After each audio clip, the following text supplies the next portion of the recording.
A very good afternoon. Welcome to newtv Sport World. Aikoigi newtv na puthokchaba Sport World hariba program se umiyeng tabiru punamakpo hanba maktada dongki host HEEYAILEIMA tongramna punamakpo taramnok chobagloina na ikokno na karumjari. Aikoigi ngasi Sport World sida ihan hanba episode sida aikoigi akoina kaujarubada aikoigi studio da lengshin biriba akoi mingoina takchage LOITONGBAM ASHALATA Devi footballer aikoigi ASHALATA bu ihan hanbada taramnok chari. Yang biriba viewers sing amadi news TV ki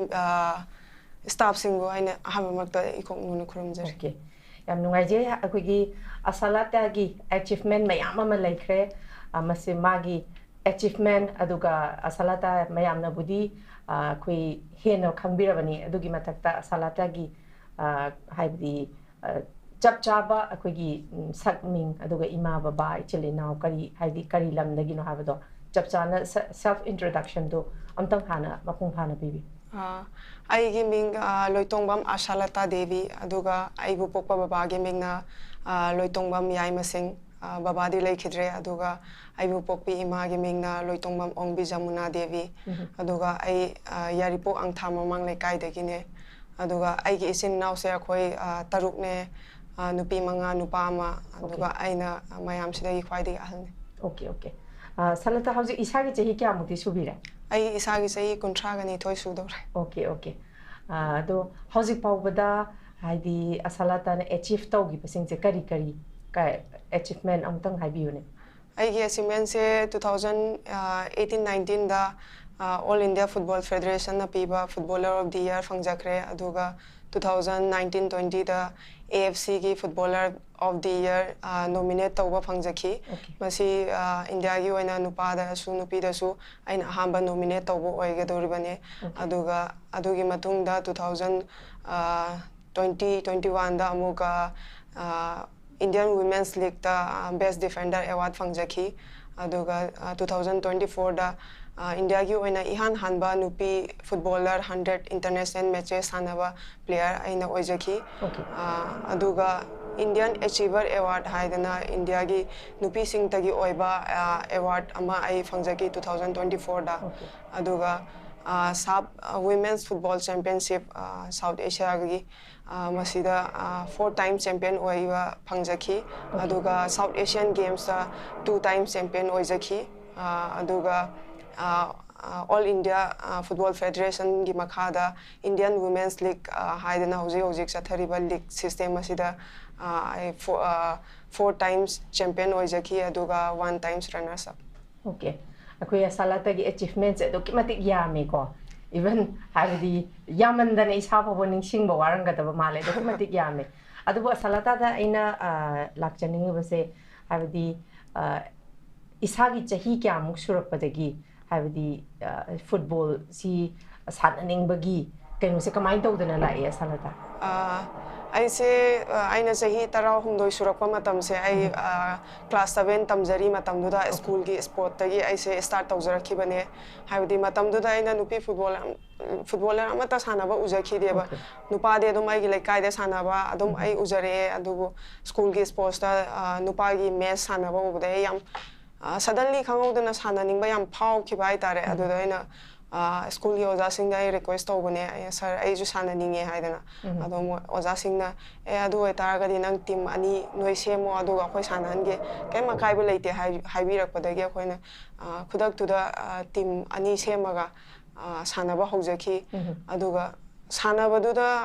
fawa nungaiba aduda aina enjoy tawgibado kaigumba thaba amatang tawbada natraga ai exam pass tawba matamda fawada ai adumaina nungaiba feel oidabado adunduna aina football se choose tawjakhibane aduga mathangi numitagidi aigi lakai gi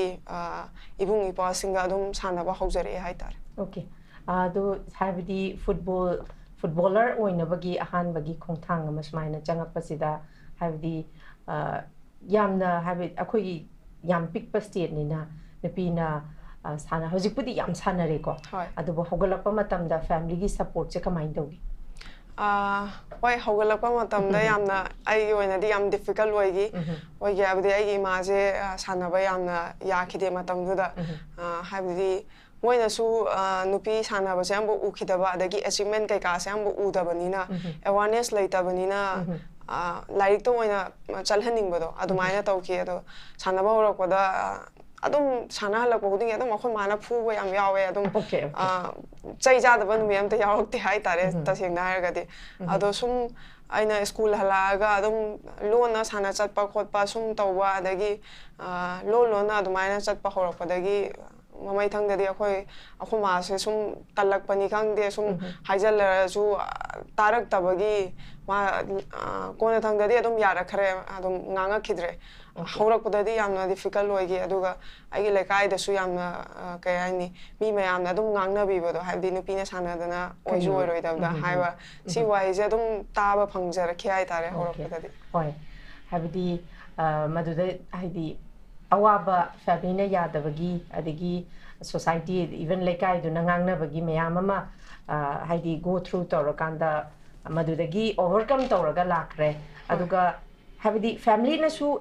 ai chana na hangai sigumba ma chatlami ba adagi lekai da su mangaire ASHALATA na hangai suman chatlamaga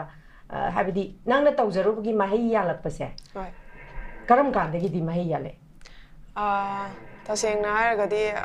2011 da aigi baba se laikhidraba matungda ai imungi financial stable oiraktabana maram oiraga ai manipur thadoga delhi da chatkhi matamda delhi da club amada sanaba yaujaraga ayuki matamdana model school na delhi da school amada ai pt class adagi moigi under 14 15 gi angang singjida aina coaching ke ka tawjaraga aise isagi paisa tanjaraga adumaina haurakhi aduga adugi matungda 2014 da aise railway da thabak phangjakhre 2014 da hoi adu 14 da phangaba matungda ai kitang stable oirakhiba ai family haibadi ai salary adum lakhiba adagi ai adu matamda 2011 dagi ai india senior team da india represent tawraga sanaba haujarakhi aduna matham achievement lakpa aigi success lakpa adumaina haurakhi ado 2014 15 se sidagi ai success oirakpagi lambi haujarakhi ai tar okay तो हजिक railway the service फंगिबसे सिदि दुम football सानाबगी sports की through दगी चंगिब्रा कमाइ तोइ सिदि होय sports quota दगी संगजखिबने सिजे आई मतम दुदा आइना दिल्ली दा सानाबा मतम सिदा दिल्ली की team दगी I senior national Sana जखिबा third place ता होवे अदो मतम दुदा दिल्ली टीम से मोय जे अमुक तबो सेमीफाइनल फाउदा मोय अमुक तबो संगजदबा स्टेट अमा खक्तंग ओइगी अदो हिस्ट्री क्रिएट तौगीबा अखोय मणिपुर मसा अखोय अहुम याउजखि अदो दिल्ली टीम सिदा अदो अदुगी सर्टिफिकेट सिना आई रेलवे दा थबक फंगजखिबन ओके हाइदी ngasai baba legi tabadagi Delhi दा हाइदी चंगा कांदा तोंगान बा हाइदी PT gi adagi angangi kari kara takpa khotpa even ke haini अखोगी नॉर्थ ईस्ट की चटपा सानरोय ओइरो अमबो ओइरो को रेसिज्म से याम थेंगैदना अदो अदुगी हाबदी कैनो सिददी ASHALATA दी हाइदी रेसिज्म दी थेंगना बिरप्र कमाइन तवे आइना रेलवे थबक तौरबा मतुंगा होय आइना आई पोस्टिंग से बिहार दने अदो बिहार ओरगसु पटना ओइदबा सिटी ओइदबा पटना सिटी दगी अमु 45 मिनिट्स कुंबा खरा village oiba jaga amada aigi posting ne habi mafam duda railway gi headquarters mafam duda office oiba aduna mafam duda moina amuk tabu akhoi gumba haibadi udabagi haibadi khungang oibagi aduna yamna mina yamna adum yengbado haibadi akhoina jo akhoida adum yengjallaga leibagi nuai jadaba phawa adumba hambadadi yam thengnarakhi ado akhoi manipur masa akhoi ahum mari join tawe adagi atopa state tagi su player khara adum khoi railway da thabak tawminaba mayam yawe ado haurakpada adumba khagak thengnarame ado sum aido almost 11 years ku masure aina railway da thabak tawjare se aduna konandang dadi adum si tamna adum phakre ai tare ado haurakpada di kitang sumba nungai tabai oi lekhi ado ASHALATA da haidi ASHALATA gi hona jamana ngasagi sports ki kota da railway da thabak pangkanda life stable ore ado ASHALATA gi achievement je duki matik yame hari be achievement sing sigi damakta kogi manipur government ki maikai da gi kari khudong chaba phangi badile ꯍꯧꯖꯤꯛ ꯐꯥꯎꯕꯒꯤ ꯑꯣꯏꯅꯗꯤ ꯃꯅꯤꯄꯨꯔ ꯒꯚꯔꯟꯃꯦꯟꯠꯀꯤ ꯃꯥꯏꯀꯩꯗꯒꯤ ꯀꯩꯒꯨꯝꯕ ꯈꯨꯗꯣꯡꯆꯥꯕ ꯑꯃꯠꯇ ꯐꯪꯖꯗ꯭ꯔꯤ ꯍꯥꯏꯕ ꯇꯥꯔꯦ ꯍꯥꯏꯕꯗꯤ whatever ꯍꯧꯖꯤꯛ ꯐꯥꯎꯕ ꯑꯁꯥꯂꯇꯥꯅ ꯍꯥꯏꯕꯗꯤ ꯅꯦꯁꯅꯦꯜ ꯊꯥꯛꯇ ꯑꯗꯒꯤ ꯁꯨꯃꯥꯏꯅ ꯑꯁꯨ ꯌꯥꯝꯅ ꯑꯦꯐꯔꯠ ꯊꯥꯗꯔꯕꯁꯤꯗ ꯀꯔꯤ ꯑꯗꯨꯗꯤ ꯂꯩꯉꯥꯛꯁꯤꯗ ꯍꯥꯏꯗꯤ ꯑꯁꯥꯂꯇꯥꯅ ꯊꯥꯗꯔꯤꯕ ꯇꯧꯔꯤꯕ ꯑꯦꯐꯔꯠꯁꯤꯗ ꯑꯩꯈꯣꯏꯒꯤ ꯃꯅꯤꯄꯨꯔ ꯒꯚꯔꯟꯃꯦꯟꯠꯅ ꯀꯔꯤꯒꯨꯝꯕ ꯑꯝꯇ ꯈꯪꯕꯤꯗꯕ ꯍꯥꯏꯕꯁꯤꯃꯁꯨ ꯂꯥꯏꯕꯛ ꯊꯤꯕ ꯑꯃꯈꯛꯅꯤ ꯁꯤꯒꯤ ꯃꯇꯥꯡꯗꯗꯤ ꯑꯁꯥꯂꯇꯥ ꯀꯔꯤ ꯐꯥꯎꯏ ꯀꯔꯤ ꯍꯥꯏꯕꯤꯅꯤꯡꯉꯤ ꯍꯣꯏ ꯁꯤꯁꯦ ꯑꯩꯒꯤ ꯑꯣꯏꯅꯁꯨ ꯂꯥꯏꯕꯛ ꯊꯤꯕ ꯑꯃꯈꯛꯅꯦ ꯑꯗꯨꯕꯨ maybe ꯑꯩꯗꯣ ꯌꯥꯝ ꯉꯟꯅ ꯃꯅꯤꯄꯨꯔꯗꯒꯤ ꯃꯄꯥꯟꯗ ꯊꯣꯛꯑꯒ ꯁꯥꯟꯅꯈꯤꯕ ꯑꯗꯒꯤ ꯑꯩ ꯌꯥꯝ ꯉꯟꯅꯁꯨ ꯔꯦꯜꯋꯦꯗ ꯊꯕꯛ ꯐꯪꯖꯈꯤꯕ ꯑꯗꯒꯤ ꯑꯩ ꯁꯥꯟꯅꯔꯤ ꯑꯩ 2018 ꯗꯒꯤ ꯏꯟꯗꯤꯌꯥ ꯇꯤꯝꯒꯤ ꯀꯦꯞꯇꯦꯟ ꯑꯣꯏꯖꯔꯛꯑꯦ ꯆꯍꯤ 6-7ꯁꯦ ꯑꯗꯨꯒ ꯌꯨꯝꯗ ꯁꯨꯇꯤ ꯊꯣꯛꯄꯒꯤ ꯃꯇꯝꯁꯦ ꯌꯥꯝꯅ ꯇꯣꯏꯅ ꯐꯪꯖꯈꯤꯗꯦꯕ ꯍꯥꯏꯕꯗꯤ ꯁꯥꯟꯅꯕꯁꯦ ꯑꯗꯨꯝ ꯀꯟꯇꯤꯅ꯭ꯌꯨ ꯂꯩꯕ ꯑꯗꯒꯤ ꯑꯩꯈꯣꯏ ꯔꯦꯜꯋꯦꯒꯤ ꯑꯃꯨꯛ ꯁꯥꯟꯅꯕ ꯑꯗꯒꯤ ꯅꯦꯁꯅꯦꯜ ꯇꯤꯝꯒꯤ ꯑꯃꯨꯛ ꯁꯥꯟꯅꯕ ꯀ꯭ꯂꯕꯀꯤ ꯑꯃꯨꯛ ꯁꯥꯟꯅꯕ ꯁꯨꯃꯥꯏꯅ ꯇꯧꯗꯅ ꯑꯗꯣ ꯍꯧꯖꯤꯛ ꯃꯐꯥꯎꯗ ꯑꯩ ꯆꯍꯤ ꯑꯃꯒꯤ ꯃꯇꯨꯡꯗ ꯁꯨꯇꯤ ꯊꯣꯛꯆꯔꯛꯄꯅꯦꯕ ꯁꯝꯇꯥꯏꯝ ꯆꯍꯤ 2 ꯐꯥꯎꯕ ꯑꯩ ꯁꯨꯇꯤ ꯊꯣꯛꯂꯛꯇꯕ ꯌꯥꯎꯖꯩ ꯑꯗꯨꯅ ꯑꯩꯗꯣ ꯃꯅꯤꯄꯨꯔꯗ ꯂꯩꯔꯝꯕ ꯑꯣꯏꯇꯥꯔꯒꯗꯤ ꯃꯌꯥꯝꯁꯦ ꯑꯃꯨꯛ ꯍꯦꯟꯅꯁꯨ ꯑꯩꯒꯤ ꯃꯔꯝꯗ ꯑꯦꯋꯥꯔꯅꯦꯁ ꯑꯣꯏꯒꯗꯕꯗꯣ ꯑꯩꯅ ꯃꯅꯤꯄꯨꯔꯗ ꯂꯩꯇꯕ ꯑꯇꯣꯞꯄ ꯁ꯭ꯇꯦꯠ ꯑꯃꯗ ꯂꯩꯕꯒꯤ ꯑꯩꯒꯤ ꯁꯤꯒꯤ ꯈꯨꯗꯣꯡꯆꯥꯕꯁꯦ ꯐꯪꯗꯕ꯭ꯔꯥ ꯍꯥꯏꯅꯁꯨ ꯑꯩꯅ ꯁꯨꯃꯥꯏꯅ ꯊꯝꯖꯅꯤꯡꯉꯤ ꯍꯣꯏ ꯉꯁꯤꯒꯤ ꯑꯩꯈꯣꯏꯒꯤ ꯅ꯭ꯌꯨ ꯇꯤꯚꯤꯅ ꯁꯨꯝꯕ ꯁ꯭ꯄꯣꯔꯠ ꯋꯥꯔꯜ ꯍꯥꯏꯔꯤꯕ ꯑꯩꯈꯣꯏꯒꯤ ꯇꯣꯉꯥꯟ-ꯇꯣꯉꯥꯟꯕ ꯁꯥꯟꯅꯔꯣꯏ ꯃꯌꯥꯝ ꯑꯃꯒ ꯃꯌꯥꯝ ꯑꯃ ꯑꯩꯈꯣꯏꯅ ꯏꯄꯤꯁꯣꯗ ꯅꯥꯏꯅ ꯑꯩꯈꯣꯏ ꯀꯧꯖꯒꯗꯣꯔꯤꯕꯅꯤ ꯑꯍꯥꯟꯕ ꯏꯄꯤꯁꯣꯗꯇ ꯑꯩꯈꯣꯏ ꯑꯁꯥꯂꯇꯥ ꯑꯩꯈꯣꯏꯅ ꯍꯥꯏꯗꯤ ꯋꯥꯔꯤ ꯋꯥꯇꯥꯏ ꯁꯥꯟꯅꯕꯒꯤ ꯇꯥꯟꯖꯥꯁꯦ ꯐꯪꯖꯔꯦ ꯑꯩꯈꯣꯏꯒꯤ ꯉꯁꯤꯒꯤ ꯁꯤ ꯍꯥꯏꯔꯤꯕ ꯄ꯭ꯂꯦꯠꯐꯣꯔꯝꯁꯤꯅ ꯃꯔꯝ ꯑꯣꯏꯔꯒ ꯑꯁꯥꯂꯇꯥꯒꯤ ꯇꯧꯖꯃꯟ ꯍꯥꯏꯇꯥꯔꯦ ꯑꯁꯥꯂꯇꯥꯒꯤ ꯑꯦꯐꯔꯠꯁꯦ ꯍꯥꯏꯕꯗꯤ ꯑꯦꯁ ꯃꯩꯇꯩ ꯅꯨꯄꯤ ꯑꯃ ꯑꯣꯏꯅ ꯇꯣꯉꯥꯟꯕ ꯁ꯭ꯇꯦꯠ ꯑꯃꯗ ꯆꯠꯂꯒ ꯁꯥꯟꯅꯕ ꯑꯣꯏꯔꯒꯁꯨ ꯑꯩꯈꯣꯏ ꯃꯩꯇꯩ ꯅꯨꯄꯤ ꯑꯃꯅꯤ ꯃꯩꯇꯩ ꯃꯆꯥ ꯑꯃꯅ ꯃꯩꯇꯩ ꯅꯨꯄꯤ ꯑꯃꯅ ꯇꯧꯖꯔꯤꯕ ꯊꯕꯛ ꯊꯧꯔꯝ ꯈꯔ ꯑꯩꯈꯣꯏꯒꯤ ꯃꯅꯤꯄꯨꯔ ꯂꯩꯉꯥꯛꯅ ꯑꯃꯗꯤ ꯃꯅꯤꯄꯨꯔ ꯃꯤꯌꯥꯝꯅ ꯔꯤꯀꯛꯅꯥꯏꯖ ꯇꯧꯕ ꯑꯣꯏꯁꯅꯨ ꯍꯥꯏꯕꯁꯨ ꯍꯥꯏꯔꯤꯕ ꯑꯩꯈꯣꯏꯒꯤ ꯉꯁꯤꯒꯤ ꯄ꯭ꯂꯦꯠꯐꯣꯔꯝꯁꯤꯅ ꯍꯥꯏꯗꯤ ꯃꯔꯝ ꯑꯣꯏꯔꯀꯥꯟꯗ ꯃꯌꯥꯝꯅ ꯈꯪꯕ ꯑꯣꯏꯁꯅꯨ ꯍꯥꯏꯕꯁꯨ ꯊꯝꯖꯒꯦ ꯑꯁꯥꯂꯇꯥ ꯑꯗꯨꯕꯨ ꯑꯁꯥꯂꯇꯥ ꯑꯩꯅ ꯃꯈꯥ ꯁꯨꯝ ꯆꯠꯊꯖꯕꯗ ꯑꯩꯅ ꯂꯥꯛꯆꯅꯤꯡꯉꯤꯁꯦ ꯉꯁꯥꯏ ꯆꯍꯤ 32 ꯁꯨꯔꯦ ꯍꯥꯏꯕꯤꯔꯤ ꯍꯧꯖꯤꯛ ꯑꯁꯥꯂꯇꯥ ꯌꯨꯝ ꯄꯥꯟꯗ꯭ꯔꯤꯀꯣ ꯍꯣꯏ ꯄꯥꯟꯖꯗ꯭ꯔꯤ ꯑꯣꯀꯦ ꯌꯨꯝ ꯄꯥꯟꯕꯒꯤꯗꯤ ꯀꯔꯤ ꯄ꯭ꯂꯥꯟ ꯂꯩ ꯈꯤꯇꯪ ꯄꯔꯁꯅꯦꯜꯗꯤ ꯑꯣꯏꯔꯦ ꯑꯗꯨ ꯍꯥꯏꯕꯗꯤ ꯉꯁꯥꯏꯒꯤ ꯀꯔꯤꯌꯔꯒ ꯌꯨꯝ ꯄꯥꯟꯕꯒꯁꯤꯁꯨ ꯅꯨꯄꯤꯅꯤꯅ ꯅꯨꯄꯤ ꯑꯣꯏꯒꯦꯔꯥ ꯑꯦꯁ ꯏꯟꯗꯤꯕꯤꯖꯨꯋꯦꯜ ꯑꯃ ꯑꯣꯏꯅ ꯌꯨꯝ ꯀꯩ ꯄꯥꯟꯕ ꯍꯥꯏꯕꯁꯤ ꯄꯥꯜꯂꯔꯣꯏꯒꯦ ꯈꯜꯂꯒꯅ ꯄꯥꯟꯗꯕ ꯑꯃꯁꯨ ꯂꯩ ꯑꯗꯨꯗ ꯍꯌꯦꯡ ꯑꯩꯈꯣꯏꯒꯤ ꯁꯥꯟꯅꯔꯣꯏ ꯅꯪꯒꯤ ꯃꯈꯥ ꯇꯥꯕ ꯁꯥꯟꯅꯔꯣꯏ ꯃꯌꯥꯝ ꯑꯃ ꯂꯩꯔꯤ ꯃꯈꯣꯏꯗꯁꯨ ꯍꯥꯏꯗꯤ ꯑꯁꯥꯂꯇꯥꯅ ꯉꯥꯡꯉꯛꯄ ꯃꯦꯁꯦꯖꯀꯤ ꯃꯇꯨꯡ ꯏꯟꯅ ꯃꯈꯣꯏꯗꯁꯨ ꯑꯦꯠꯂꯤꯁ ꯈꯔ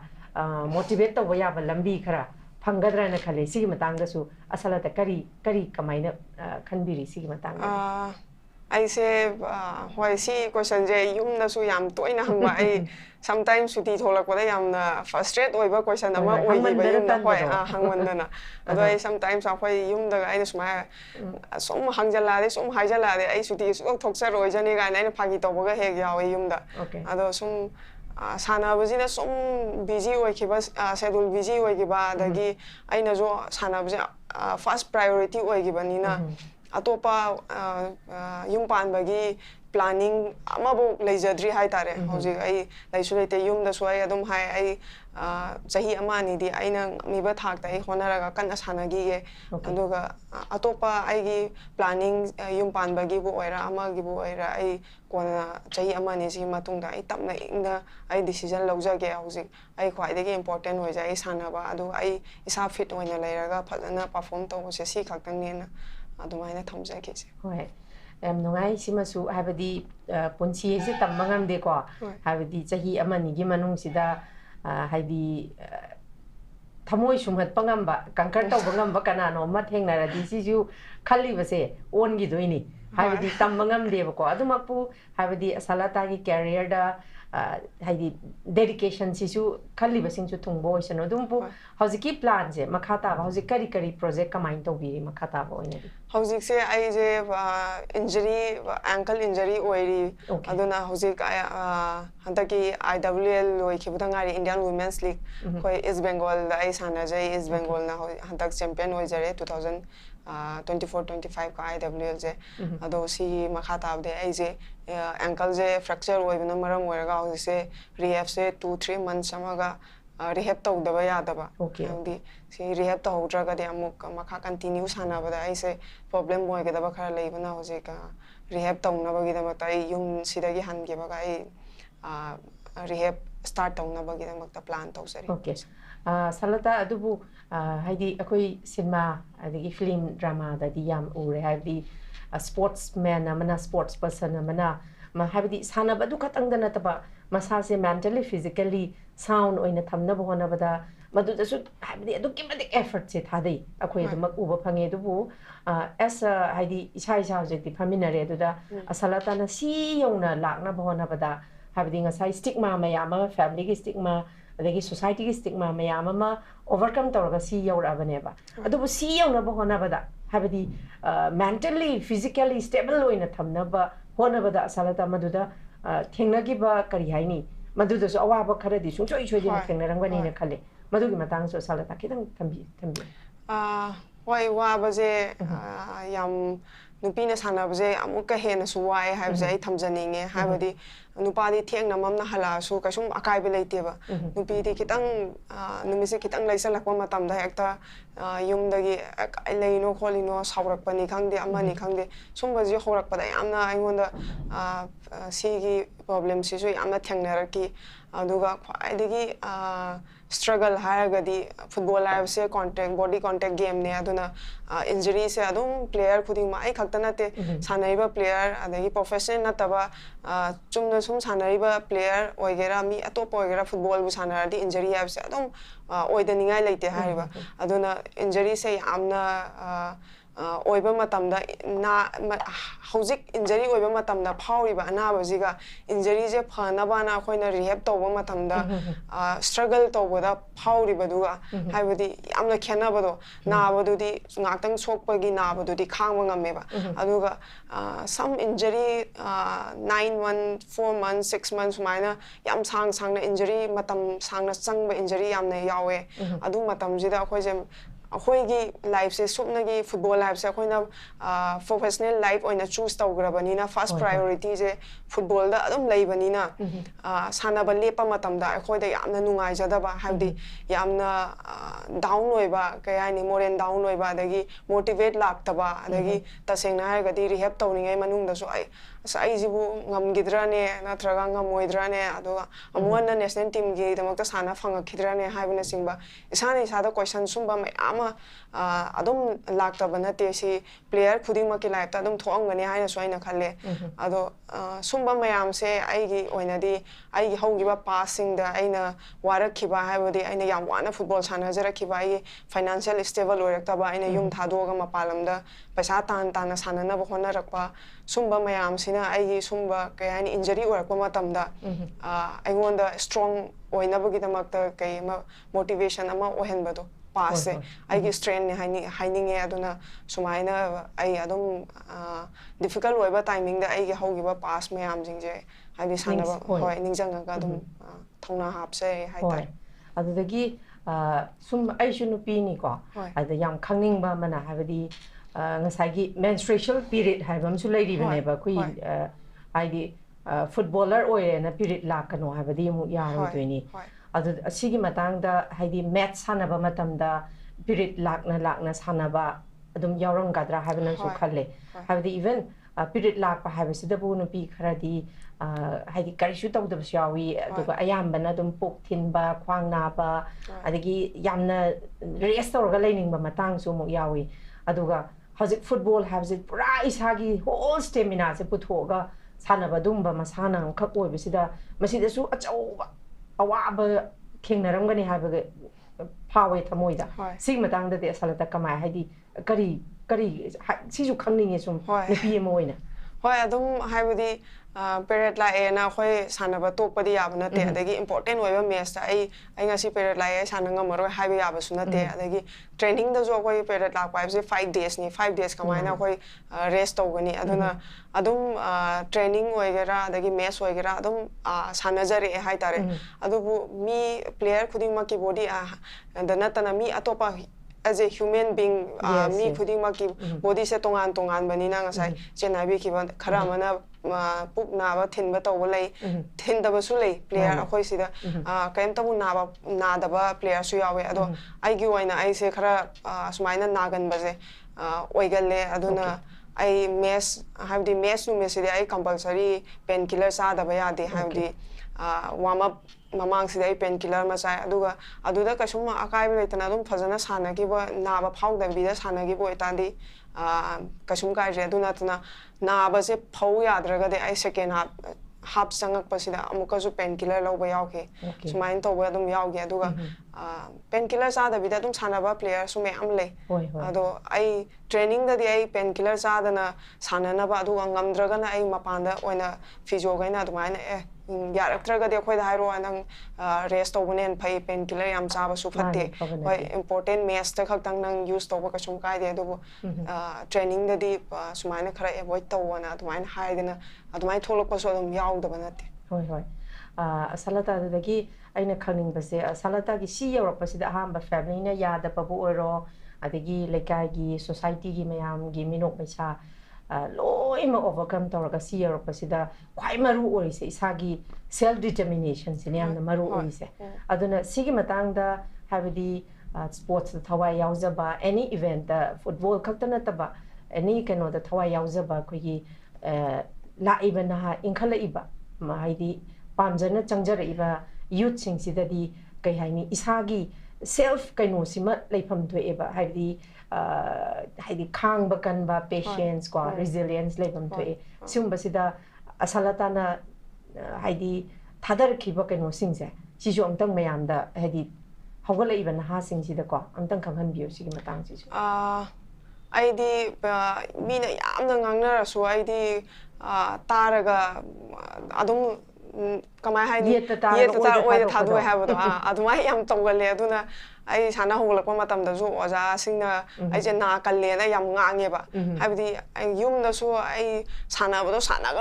ganu na adum haijalakpani na ai na aham da khak taram ga ju asi ai na si ta de ai bol je sana ngamaroi na khanbe ai tarak taba sumain to ba adum yawrakhibani na ai gi wakhan da di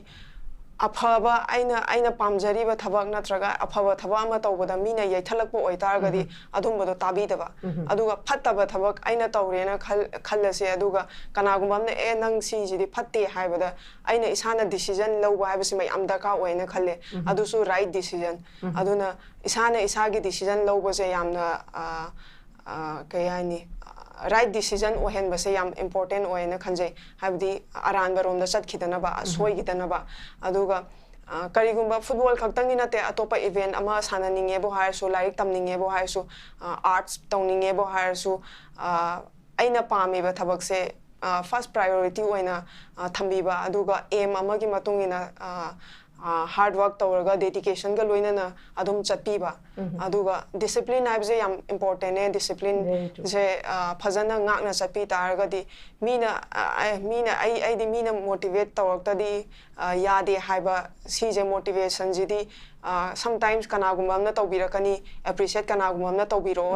aduna discipline se yaringai thamaga di afaba success oiba aina pamjari ba aim adagi achieve tawba ngamgani haiduna ai si ai gi thajabani okay asalata khoina haidi adum hojik yam toina dum thengna ba even khoigi haidi tina ba imana bi singi macha phawa macha se football yam sana janing ba adubu parents sing na di ngasai habi ba football si na punsi gi oiba yaroi sina career moi na chat pa yaroi yum po ba yaroi simana punchi hing ba yaroi habase parents sing na khalle not only football singer bu oiro ko koi manipur da di sigi matang sida angang sina di football yam sana janing ba mama mapa sen di nang oiroi na dmaina yaithatlaga dum tobi ba sisu yawda banate sigi matang sida di parent mama mapa oiba sing da kari warol thambininge salata hoi aiju aina hogolakpa matamda parents singi blessing phangaktabni na aingonda yamna nuai taba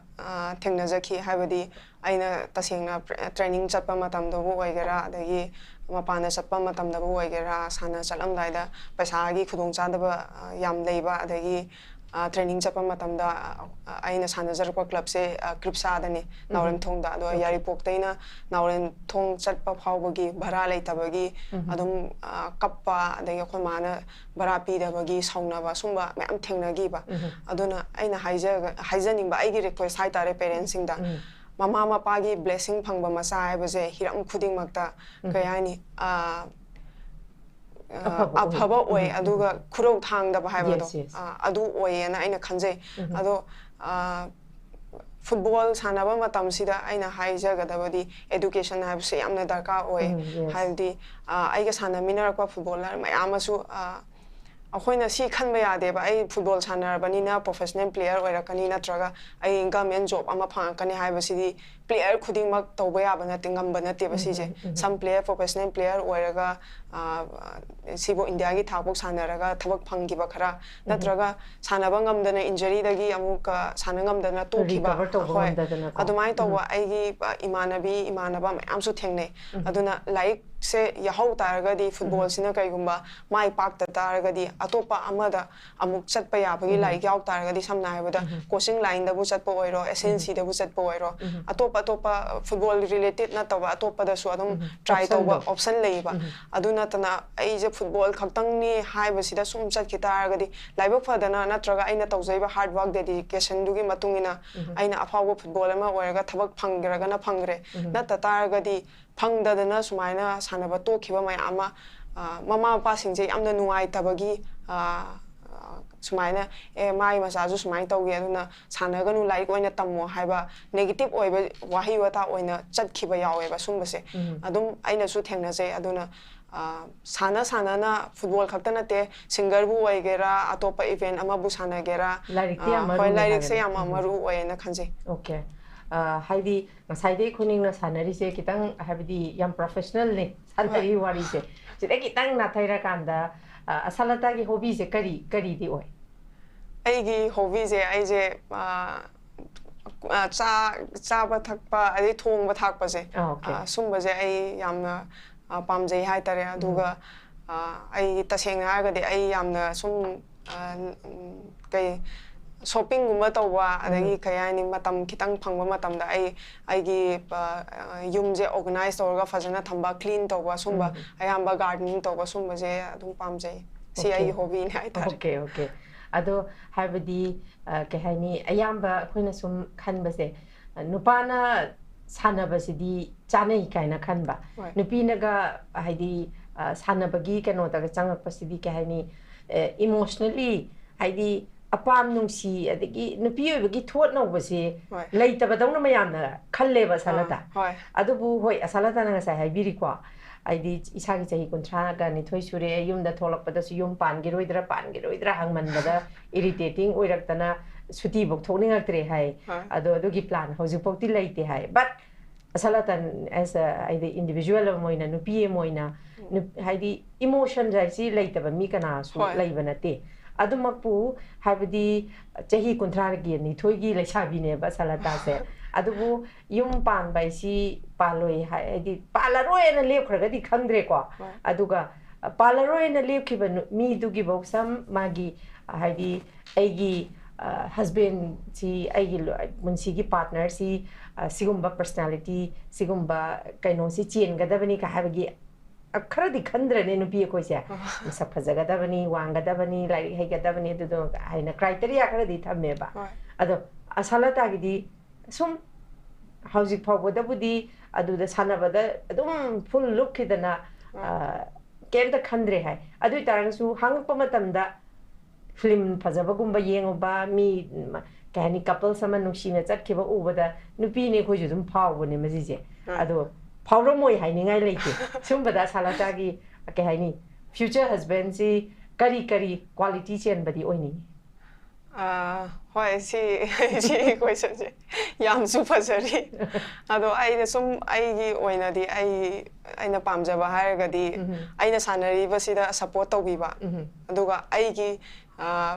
ai bu khangbi ba ai kamai haurai aduga ai na kayam hard work tawre ha ba se khangbi ba. Ha ba di suddenly hayang ba aina sum thengnarak pa ai mayum pangiba player khara da su sum aina ujaba yawe ba sana ai hayang na yum palaga dum sanan ge haraga yum pala matungda hoi sanan gi da ba adumaina oiba su adum aina thengnagi aduna akhoi na su wan haura ga si yowa stage se yoraga thaba ma phangkanda samna ba thabak sibok da to haiba sumba su aina adum तागी बा याव खी बको अदु नाइंगोंदा याम square ओइबा हाबदी असियुम पालगा आई हयंग साना आइना ख्वाइदी पामजबा आइना ख्वाइदी नुंगसीजबा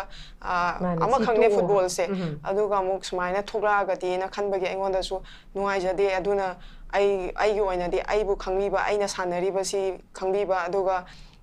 आइगी hard work आइना कयामना हाबदी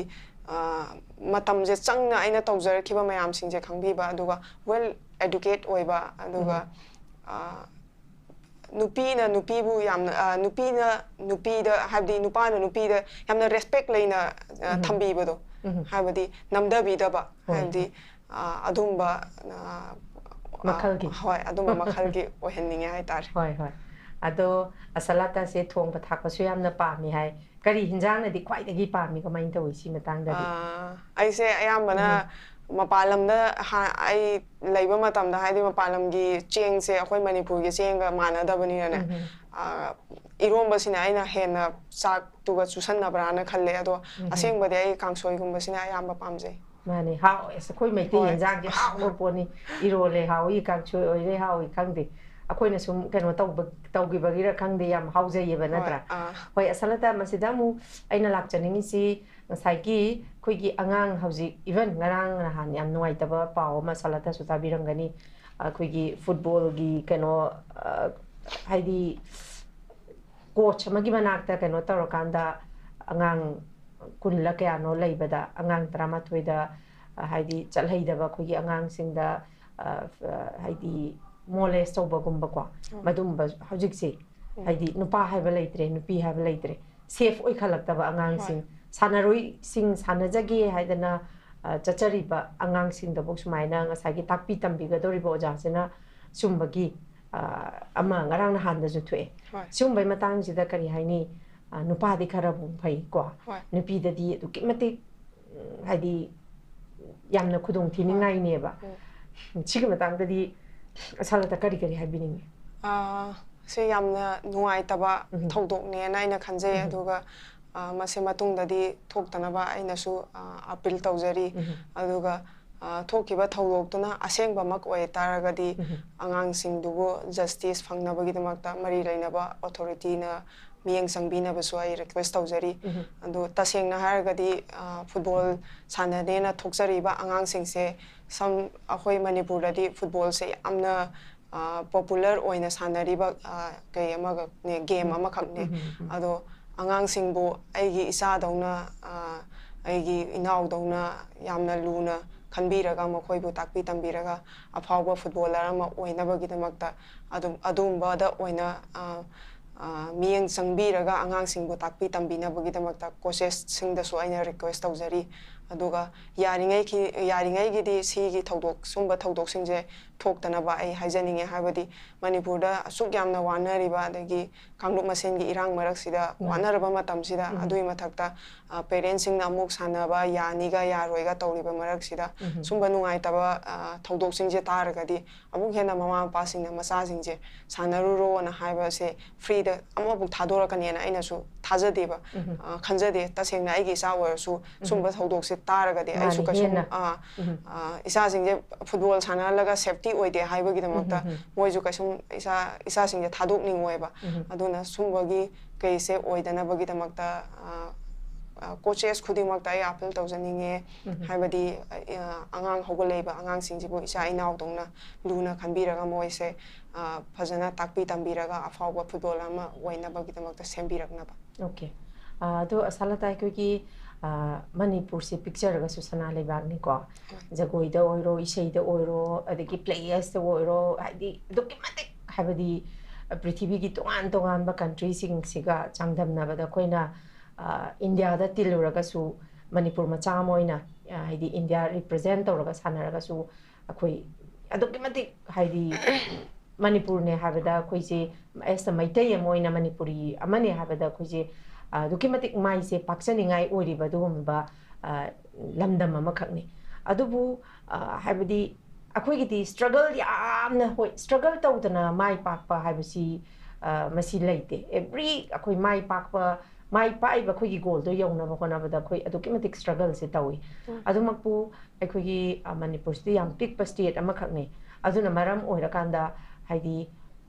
lairiba siumba sanajani ba angang sing not only football khakta nate ko tongan tongan event ta sanajani ba angang sing sida makhoida habidi chap chana haidi ngasagi tamna babu oiro training pi na babu oiro sigumba gi khudong chaba se phagna bagi damukta lenga ki maikai dagi su masi yengsin bam thokpra haina khalle masi gi khudong chaba se pibam thokpra haina khalle sigi matang dadi ASHALATA na sum ubada khoi Manipur si madu ki khudong chabado chap chana hojik phawba haidi 21st century ni hojik phaw sida madu ki chap chaba khudong chaba se laitri bra kramai tawi SHALATA aina khanbada di atopa state sing jiga yengna ro ga di khara khoi Manipur sina khara sothari bra haina aina khanjai habadi khoi gi hojik Manipur da laiba ground sing je si ki infrastructure jing je yamna pe haini yamna quality further ba ta sing na ga di laiba top ground sing ji su phajana quality je phajana mental tau da ba dagi already loinama ground sing je ya da bana yamba oire ba adagi grass ground sing ji phajana maintenance tau bi da ba habdi ising mai sing phajana pb da bani na grass sing je phajana hogot pangam da ba aduga ground ji soft oi da ba yam hard oi ba ground oi bani na player sing da injury oi ba ge sang ju yam wang hal ne sum ba se khoi na sum angang oi ngai khang dring ai da di khoi ju grass na tab du paksa na sani atum kasum khalam de ba angang oi ngai da di angang oi be ngak tang injury oi su long recover adum toraga atum sana ba ngak tane ado hojik adumaina akan ba ground da sanara lakpana aingonda su sigi problem se sigi issue se aingonda jo hojik thoe habadi aiju cartilage ki amna issue oiba player ama khakne ai se aduna yari ngai di akoi state government na aduga akoi gi India government gi maikai dagi phangba ya ba akoi gi infrastructure jing se phajana semjan na bagi tanja phang tar ga di madu manghan bi dana phajana apply to bi na ba use to bi na ba gi ta ai mari laina ba authority te su request tau jagi okay ado hojik akoi gi laiba akoi gi conflict gi matang da su as a player moina ASHALATA kari kari di thamni ningi